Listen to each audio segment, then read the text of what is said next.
তাহলে আপনার Saint Martin বেচিলেনও না, এখন সেন্ট মার্টিন নিয়ে যায়, আমও গেল সালাও গেল, কটা ডলার পাইতাম সেটাও পাইতেছি না। এই যে না আপনার কূটনীতির ব্যর্থতা, এই হিসাবে তো আপনার পালায় যাওয়া উচিত পদত্যাগ কিসের। আপনি গুলি করবেন আপনার পক্ষকে ঘায়েল করার জন্য আমার সীমানার উপর দিয়েছে, এটা তো আমি করতে দিব না। এটা দিলে তো আপনার রাষ্ট্রের কোনো স্বাধীনতা সার্বভৌমত্বের অর্থই থাকে না। এটা দিতে পারে না তো। আপনি কি করিডোর দিচ্ছেন যে আমার সেন্ট মার্টিন থেকে বসে বসে গুলি করবে সিটতে, রাখাইনের রাজধানীতে আমার ভূমির উপর দিয়ে তার গুলি যাবে? ন, আপনি প্রতিবাদ করেন। আপনি কি প্রতিবাদ করছেন? ছোট্ট কথাটা বলে নি, এটা অপ্রাসঙ্গিক। এই একটা ভাইবা পরীক্ষা হচ্ছিল, তো ভাইভাতে যে ভাইবা দিচ্ছিল তাকে প্রশ্ন করছে যে একটা টেবিলে ওয়াইন রাখা হচ্ছে এক গ্লাস, আর পানি রাখা হয়েছে, জল রাখা হয়েছে এক গ্লাস, তো তুমি কোনটা খাবে? তো বললো যে একটা গাদা বসা ছিল, তো গাদার সামনে এই জল আর ওয়াইন রাখা হয়েছে, তো গাদায় ওয়াইনটা খাইছিল, তুমি কোনটা খাবা? সে বললো যে আমি জলটা খাবো। বলে তুমিও একটা গাদা। তো সালাউদ্দিন হলো ওই অবস্থা আর কি। তার ওই গাদায় চড়ে, ঘোড়ায় চড়ে, গল্পের আগাও জানে না মাথাও জানে না, সে গল্প নিয়ে আসে। আজকে একটা জিনিস আপনাদেরকে বক্তব্যের শুরুতে আমি বলি, অনেক কথাই আপনারা বললেন, কিন্তু জিস্ট যে কথাটা ওবায়দুল কাদের সাহেব বলেছেন সেটা কিন্তু আপনারা বলেননি। সেটা ওবায়দুল কাদের সাহেব প্রথম দিন বলেছেন, আমি আমরা মিয়ানমারের সাথে ভালো ব্যবহার করলাম, তাদের সৈন্যরা বিতাড়িত হয়ে, তাদের বর্ডার গার্ড বিতাড়িত হয়ে আমাদের দেশে আসলো, আমরা তাদেরকে মেহমান হিসাবে সেবা শুশ্রূষা দিলাম এবং তাদের দেশে পাঠিয়ে দিলাম। আমার দেশে কেন গুলি হয়? এটা উনি প্রশ্ন করেছিলেন যে গুলি আমাদের ভালোবাসা দিলাম বিনিময়ে আমরা গুলি খাবো কেন? এটাও দিয়ে হলো শুরু করেছিল, এরপরে যে বক্তব্যগুলি ধারাবাহিক আপনি বলছেন। একটা জিনিস দেখেন, আমাদের রাষ্ট্রে যে কথাটা রিপন ভাইও বলছে, সেটা হলো এখন যে যুদ্ধটা চলছে ওদের জাতিগত যুদ্ধ, সামরিক জান্তার সাথে বিভিন্ন জাতি গোষ্ঠী আপনার মিয়ানমারে তারা যুদ্ধে লিপ্ত আছে। এর মধ্যে আরাকান আর্মিও একটা গ্রুপ, তারা আরাকান রাজ্যে যুদ্ধ করতেছে। এখন যুদ্ধের যে অবস্থাটা হয়েছে, যে কথাটা বারবার রিপন ভাই বলতে চেয়েছিল, এটা আগে যেতে পারে নাই। আমাদের সাথে একেবারে পাশে টেকনাফ যাইতে আপনারা দেখবেন বড় বড় পেগোডা দেখা যায়। এই জেলাটাকে বলে মংডু জেলা। মংডু হলো আপনার, এই জেলাটা হলো টোটাল নাপ নদী থেকে বঙ্গোপসাগর পর্যন্ত মংডু জেলাটার হলো অবস্থান। বার্মা থেকে আসতে হলে এই মংডু হয়ে আরাকানে আসতে হয়। এই জেলাটা সহ আর 5টি জেলা আরাকান আর্মি ইতিমধ্যে দখল করছে। আরাকানের যে রাজধানী সিত্তে, সিত্তেতে তারা এখন অলরেডি পৌঁছে গেছে। আরাকান আর্মিরা সিত্তে তারা ঘেরাও করে রেখেছে এবং তারা মাইকিং করছে, সেখানে 10টা বেসামরিক নাগরিকদের বসবাসের স্থান আছে। তাদেরকে তারা মাইকিং করে বলছে তোমরা এখান থেকে সরে যাও। ঠিক সেই মুহূর্তেই জান্তা সরকার তার শেষ চেষ্টায় এখানে তারা নৌ ব্রিগেড পাঠিয়েছে, যুদ্ধ বিমান এয়ার স্ট্রাইক করছে। তারা এখন যুদ্ধে লিপ্ত হয়েছে এক পক্ষ আরেক পক্ষের বিরুদ্ধে। এখন যে কথাটা নিয়ে আমরা এখন প্রশ্ন করছি যে সেন্ট মার্টিন দ্বীপে আপনার ইয়ে আছে কিনা, যুদ্ধ জাহাজ আছে কিনা। কালকেও আপনি ছবি টবি দেখেছেন, আমি ওটা দেখছি। আপনি দেখছেন এটা যে পাহাড় দেখা যায়, তারপরে জলসীমা। এই পাহাড়ের অংশটা হলো বার্মা, জলসীমাটা হলো বঙ্গোপসাগর, যেটা আমরা যে ত্রিপক্ষীয় এই যে যুদ্ধ করে যে বঙ্গোপসাগর অংশটা উদ্ধার করেছি, এই অংশটা হলো সেই অংশ, জলরাশিটা হলো আমাদের। আর এই যে পাহাড়টা দেখছেন, এটা হলো হলো মিয়ানমারের অংশ। এখানে নাফ নদীর যে অবস্থাটা, সেটা হলো এখানে আমাদের নাফ নদীর মধ্যে ঘোড়চর করে একটা চর উঠছে, বলে চৌরা চর বলে এগুলি। হঠাৎ করে উঠে হঠাৎ করে ডাইবে যায়। এই চর হওয়াতে এখানে নাইখাংদি করে একটা জায়গা আছে, এই জায়গাটা সম্পূর্ণই কিন্তু আপনার মিয়ানমারের অংশ।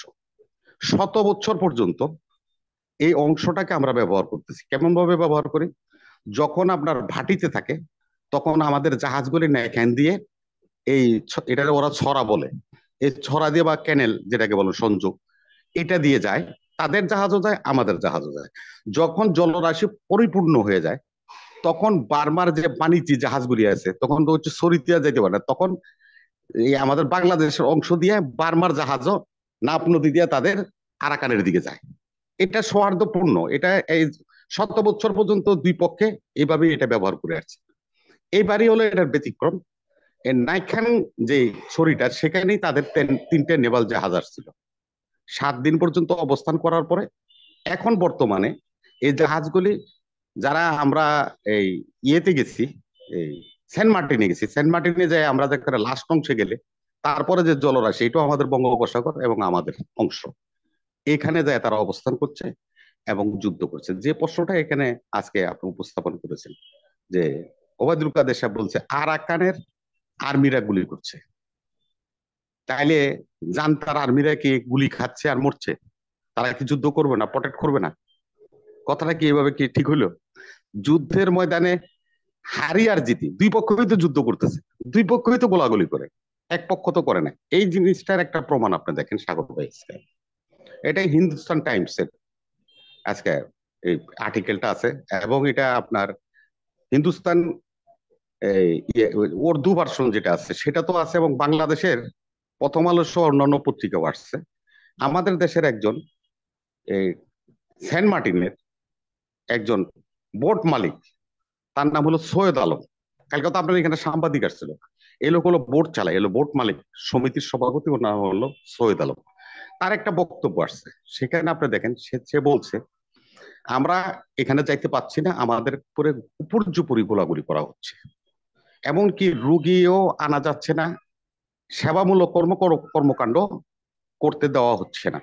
তাকে সাংবাদিকরা প্রশ্ন করেছিল যে এই যে গুলি হচ্ছে, কারা গুলি করছে বলে আপনি মনে করেন?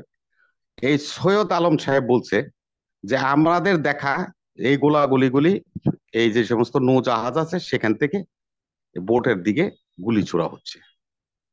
এটা ওনার বক্তব্য, উনি বলে না এটা যে এই জান্তা বাহিনী করছে বা আরাকান। সে বলছে যে বোটগুলি আসছে এখানে, সে বোটগুলি থেকে আমাদের দিকে গুলি ছোড়া হয়, আমরা যখনই সেন্ট মার্টিন যেতে চাই টেকনাফ থেকে, তখনই গোলাগুলি করে তারা। এবার এই বোটগুলি কারা নিয়ে আসছে আপনারা এটা ভাববেন। হ্যাঁ, আর একটা প্রশ্ন করছে যে যুদ্ধ জাহাজের কথা যেটা বলছিল সেগুলি। হ্যাঁ যুদ্ধ, হ্যাঁ ওনার ভাষায় কথাটা আমি বলতেছি। তাকে আবার একটা জিজ্ঞাসা, তাকে একটা প্রশ্ন করছে, কাউন্টার প্রশ্ন সাংবাদিকরা, যে সেখানে আমাদের বিজিবি, কোস্টগার্ড এবং নেভেল বাহিনী, নৌবাহিনী, আমাদের এদের অবস্থান কি? উনি বলছে যে আমাদের বিজিবি, কোস্টগার্ড এবং নৌবাহিনী কেউ এখানে নাই, সবাই উপকূলে চলে এসেছে। তার মানে টেকনাফ উপকূলের দিকে চলে আসছে, সেন্ট মার্টিন উপকূলে কেউ নাই, অরক্ষিত অবস্থায় সেন্ট মার্টিন পড়ে আছে। এ হলো সৈয়দ আলমের আজকের সাক্ষাৎকার, আপনারা এটা দেখে নিতে পারেন।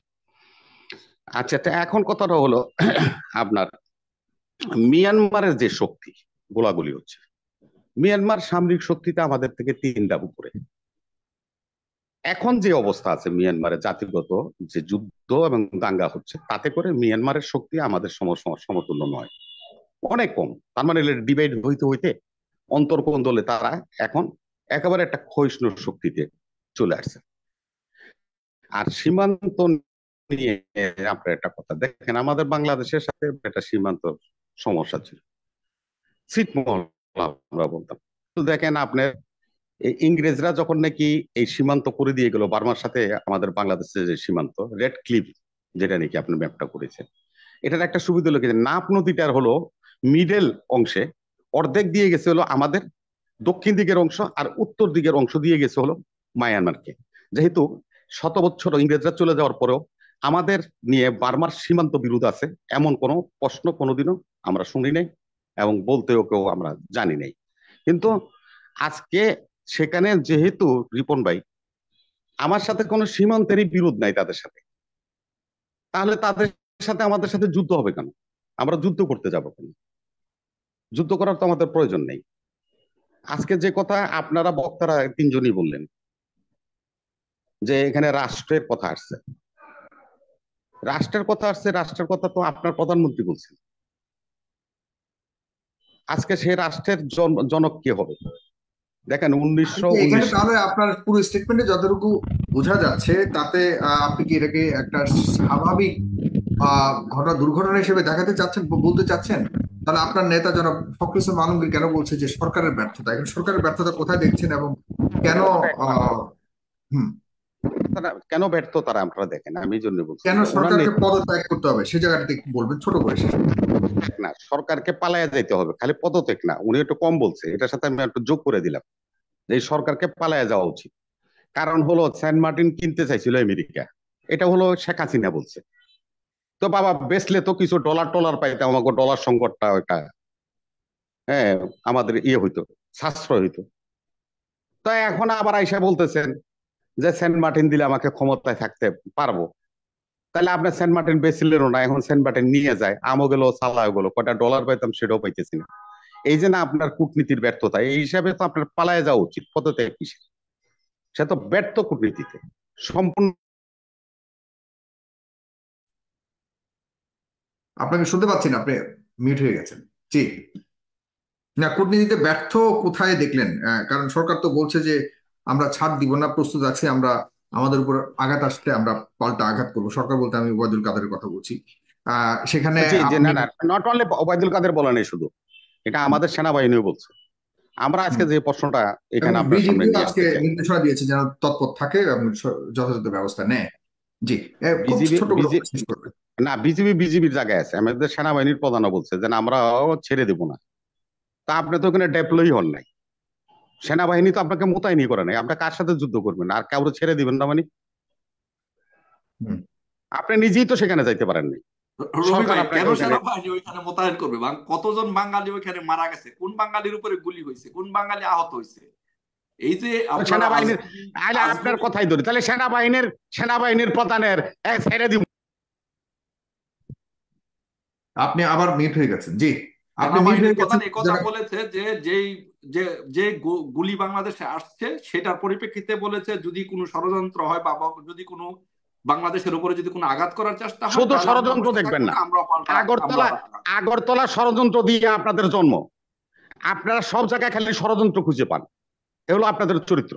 ষড়যন্ত্র তো আমাদের কোনো বিরুদ্ধে ষড়যন্ত্র হয়, এখানে নেই। আগরতলা ষড়যন্ত্র আমাদের বিরুদ্ধে হয়েছে। আপনারা আরে কার বিরুদ্ধে আগরতলা হয়েছে, ষড়যন্ত্র কার? আগরতলা যায় কে ষড়যন্ত্র চা হয়েছে, খাইছে? আমাদের বিরুদ্ধে হয়েছে। আরে এখনো চকির তলায় ষড়যন্ত্র যায়, আপনারা আরে আমাদের চকির বিরুদ্ধে তলায় করতেছেন। যায় কে চা খাইছে না খাইছে সেটা তো প্রমাণ হয়েছে।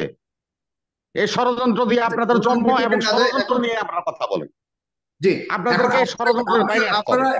আপনারা এসব যে তথ্যগুলো দিচ্ছেন এগুলিকে গুজব বলা হচ্ছে, সরাসরি আজকে এই মন্তব্য করেছেন জনাব ওবায়দুল কাদের। আর যৌক্তিক কোনো কারণ রয়েছে কিনা যে কারণে জনাব ফখরুল ইসলাম আলমগীর মতো একজন নেতা, শীর্ষ পর্যায়ের একজন নেতা বলছেন যে এই দায় নিয়ে সরকারকে পদত্যাগ করা উচিত? সেখানে আপনি টু দা পয়েন্টে যদি বলেন, 1 মিনিট শেষ করবেন প্লিজ।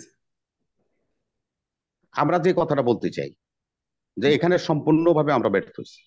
ব্যর্থ হয়েছি হলো সেখানে তাদের অভ্যন্তরীণ দাঙ্গা হচ্ছে। সাইফুর ভাই, আমি আপনাকে সত্য কথাটা বলি, যেখানে আমরা ব্যর্থ হলাম কেন হলো, সেখানে তাদের জাতিগত দাঙ্গা হচ্ছে, তারা যুদ্ধ করছে একজন আরেকজনের বিরুদ্ধে।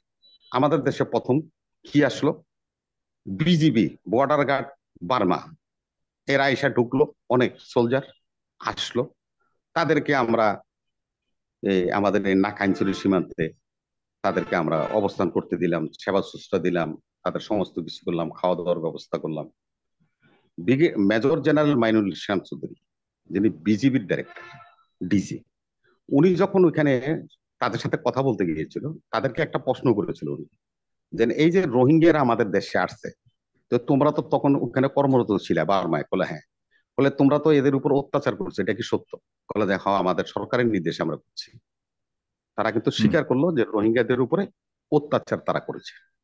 আমাদের সরকার কি করলো, বার্মার জান্তা সরকারের সাথে হাত মিলিয়ে তাদেরকে তাদের দেশে ফেরত পাঠিয়ে দিল, যে কথাটা ওবায়দুল কাদের বলছে যে আমরা ভালো ব্যবহার করব, করলাম, আমাদের আমাদের দিকে গুলি কেন? এ কথাটার অর্থ এখানে এই জন্য আন্তর্জাতিক স্ট্র্যাটেজি যেটা, সেটাও তারা নষ্ট করছে।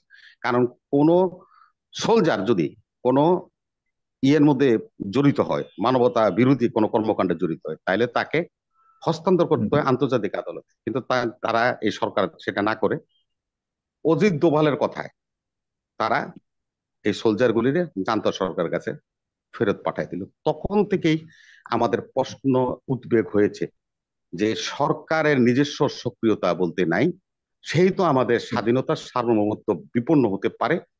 এই সরকার কন্টিনিউ করলে আমাদের যে একটা অংশ নিয়ে যে কথা প্রধানমন্ত্রী বলছে যে একটা খ্রিস্টান রাষ্ট্র হতে পারে, সেটাতে আমার ফেনী নদী থেকে ধরে এই নাপ নদী নিয়ে, রাখাইন নিয়ে, অরুণাচল, হুম। এবং আপনার নাগাল্যান্ড নিয়ে আর সেটারই কি মিজোরামের অংশ হিসেবে আপনি এগুলো কি বলতে যাচ্ছেন, সে প্রধানমন্ত্রী সেই স্টেটমেন্টের সাথে এই ঘটনাগুলির সম্পর্ক কি? আমি খুব লম্বা করতে এই চাচ্ছি না। ঘটনার সম্পর্ক না, এই ঘটনা আস্তে আস্তে হবে। এই ঘটনার সূত্রপাত হবে যে কিন্তু এই আমরা ঘটনার 1900 কারণে কি আপনি মনে করেন আমাদের সার্বভৌমত্বের উপরে আঘাত এসছে, যেটি জনাব ফখরুল ইসলাম আলমগীর বলছে যে সার্বভৌমত্বের উপরে হ্যাঁ, জি আঘাত জি জি, আঘাত আমার ভূমিতে, আমি আবার ক্লিয়ার করি আপনাকে সাগর ভাই, আমার একদম 30 সেকেন্ডে ভূমিতে, ক্লিয়ার করুন, শেষ করুন। জি। হ্যাঁ, আমার ভূমিতে যদি আপনি আপনি মায়ানমার, আপনি ভারত, আমার ভূমিতে বিনা উস্কানিতে বিনা গন্ডগোলে যদি আমার দেশের বা আমার ভূমিতে আপনি গুলি করেন, অস্ত্র চাষ করেন, বিমান আসে বা সীমানা লঙ্ঘন করেন, সেটাই হলো স্বাধীনতা আপনি সার্বভৌমত্বকে তো লঙ্ঘন বললেন করা তাদের হলো। আভ্যন্তরীণ বিষয়, আপনি খুব চমৎকার ভাবে বলেছেন তাদের আভ্যন্তরীণ বিষয়, তো আভ্যন্তরীণ না, বিষয়ে যদি কিছু আভ্যন্তরীণ বিষয় তাদের ঠিক আছে না সাগর ভাই, তাদের ঠিক আছে, যখন আমার দিকে আসবে তখন কিন্তু এটার আভ্যন্তরীণ বিষয় নয়, এটা আন্তর্জাতিক বিষয় পড়ে যায়, সেটা রাষ্ট্রীয় টু রাষ্ট্র হয়, তখন আর বিবাদমান গ্রুপ হয় না। আপনি গুলি করবেন আপনার পক্ষকে ঘায়েল করার জন্য আমার সীমানার উপর দিয়ে, এটা তো আমি করতে দিব না। এটা দিলে তো আপনার রাষ্ট্রের কোনো স্বাধীনতা সার্বভৌমত্বের অর্থই থাকে না, এটা দিতে পারে না তো। আপনি কি করিডোর দিচ্ছেন যে আবার সেন্ট মার্টিন থেকে বসে বসে গুলি করবে সিলেটে, রাখাইনের রাজধানীতে, আমার ভূমির উপর দিয়ে তার গুলি যাবে?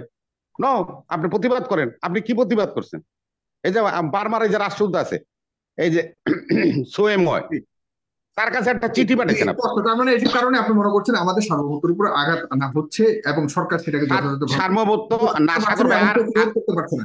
না আমি না না, আমি আপনাকে আমি একটু ক্লিয়ার, লম্বা না না সময় না না না না, এই বিষয়টা ক্লিয়ার করি।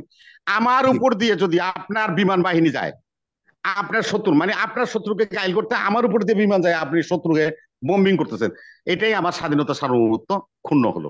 আমার উপর দিয়ে আপনি যেতে পারবেন না। অতএব জি। আমার সেন্ট মার্টিন দ্বীপের উপর দিয়ে আপনি ফায়ার করতেছেন, এয়ার স্ট্রাইক করতেছেন কার বিরুদ্ধে? আপনার দেশের আরাকান আর্মির বিরুদ্ধে, কিন্তু আমার ভূমি ব্যবহার করতেছেন। এই ভূমি ব্যবহার করতে পারেন না, এটাই আন্তর্জাতিক লতে নাই, আইনে নাই। এটাই লঙ্ঘন করার কারণে আমরা মনে করতেছি, আমার দলের মহাসচিব, আমরা 18 কোটি জনগণ, যে আমাদের স্বাধীনতার সার্বভৌমত্ব অরক্ষিত হয়ে গিয়েছে। অতএব এই সরকারকে পালিয়ে যাওয়া ছাড়া আর কোনো পথ নেই। ধন্যবাদ।